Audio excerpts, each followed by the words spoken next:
High high high, জানি তোমরা শর্টসটা already দেখে নিয়েছো, তারপরেও আমি এই ভিডিওটা আপলোড করছি। তো সকাল সকাল চলে গেছিলাম মন্দিরে পুজো দিতে। পুজো দিয়ে এসে বাবাকে আরেকবার উইশ করে নিলাম।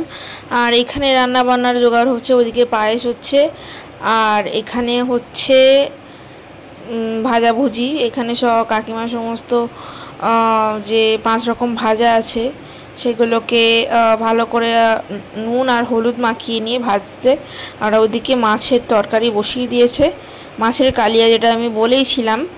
তো মাছের কালিয়াটা বসিয়েছে, তখন আমি পুরো ভিডিওটা নিয়ে নিতে পারিনি। তাও আমি পরে একদিন না হয় আমি রেসিপিটা তোমাদের সাথে শেয়ার করে দেবো। তো তারপরে পাশেই চলছিল ম্যারিনেশন চিকেনের, যেটা আমরা রাত্রিবেলা ডিনারে খেয়েছিলাম। তো ওটাও করা হয়েছিল আগে থেকে, কারণ রাত্রিবেলা অতটা সময় ছিল না, সেই জন্যই। তো ম্যারিনেশনের জন্য যা আর কি ইউজ করা হয়, টক দই, লঙ্কা গুঁড়ো, হলুদ, ধনে গুঁড়ো, জিরে গুঁড়ো, আদা রসুন বাটা একটুখানি দিয়ে মাখানো হয়েছিল আর রাখা হয়েছিল। আর তারপরে এদিকে পেঁয়াজ ভাজা, এদিকে পেঁয়াজ, রসুন, আদা, টমেটো, এই জিনিসগুলোকে ভালো করে ভাজা হচ্ছে। তারপরে সেইগুলোকে মানে মিক্সিতে গ্রাইন্ড করে নেওয়া হবে, যাতে এটাতে মানে খুব সুন্দর একটা টেস্ট হয়। তো যাই হোক, ভালো করে ভেজে নিচ্ছিল। তারপরে তার মধ্যে গোটা গরম মশলাও দিয়েছিল।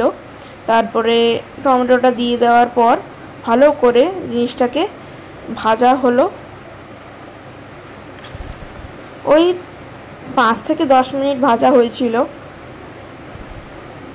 তারপরে এখানে বাবা সকালবেলা শুক্তো আর চাটনিটা করে দিয়ে গেছিলো। তারপরে দুপুরবেলা খেতে আসে, তো সব রকম তরকারি, ভাজা আর ভাত দিয়ে ভালো করে সাজিয়ে টেবিলে খেতে বসানো হলো।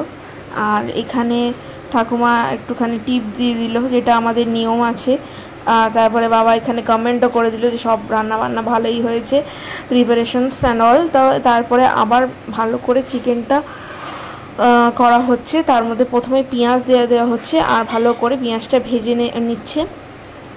তারপর যে ম্যারিনেট করা চিকেনটা 1 ঘন্টা 1.5 ঘন্টা ছিল, সেটা সেখানে দিয়ে দিচ্ছে। তারপরে ভালো করে সেটাকে ভালো করে কষাতে হবে। ভালো করে কষানোর পরে যে পেস্টটা আমরা বানিয়েছিলাম, ওই পেঁয়াজ, আদা রসুন, টমেটোর ভালো করে ভেজে যে পেস্টটা বানিয়েছিলাম সেটা দেওয়া হলো। তারপরে এখানে মশলা অ্যাড করা হচ্ছে, হলুদ, নুনটা দেওয়া হয়েছিল আগেই, সেটা আমি ক্যাপচার করতে ভুলে গেছিলাম। তারপরে এখানে লঙ্কা গুঁড়ো দেওয়া হচ্ছে, জিরে, ধনে, সমস্ত গুঁড়োগুলো দিয়ে ভালো করে কষানো হচ্ছে। তো আবার একটু নুন দিয়ে দিয়েছিল।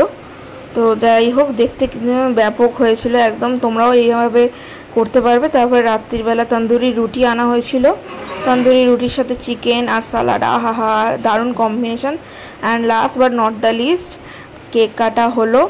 আর কেকটা আমি বাটারস্কচ নিয়েছিলাম, সবসময় তো চকলেটই আনা হয়।